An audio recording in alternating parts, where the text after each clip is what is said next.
అట్లనే ఆ రోజు 400 కోట్లు ఒక మహబూబాద్ లో తండా రోడ్లకు మంజూరు చేశారు. ఒక రోడ్ పని అయితే అన్ని ఆగిపోయినాయి, సగం సగమై ఆగిపోయినాయి.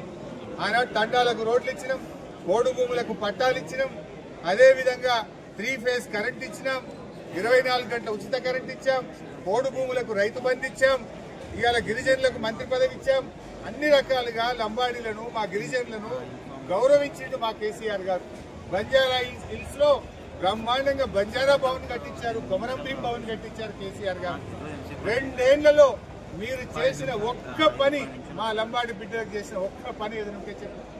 ఉద్యోగాలు ఇవ్వలేదు, ఇవాళ ఎరువులు ఇస్తలేవు, పండిన పంట కొంటలేవు, కనీసం ఉన్న మంత్రి పదవి కూడా ఇవ్వకుండా లంబాడీలకు కూడా అన్యాయం చేసింది రేవంత్ రెడ్డి గారి ప్రభుత్వం.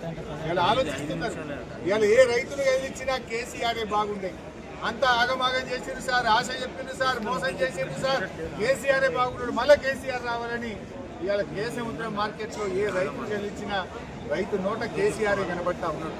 నీ అన్ని కూడా మాయ మాటలు. ఇవాళ రైతుల్ని నట్టేట ముంచినావు. ఇప్పటికైనా వెంటనే మక్కలు వడ్ల కొనుగోలు కేంద్రాలు ప్రారంభించండి, వెంటనే పంటలు కొనండి, పత్తి రైతులకు అన్యాయం చేయకండి, పత్తి యథావిధిగా ఎకరానికి 12 క్వింటాలు కొనాలని బీఆర్ఎస్ పార్టీ తరఫున డిమాండ్ చేస్తుంది.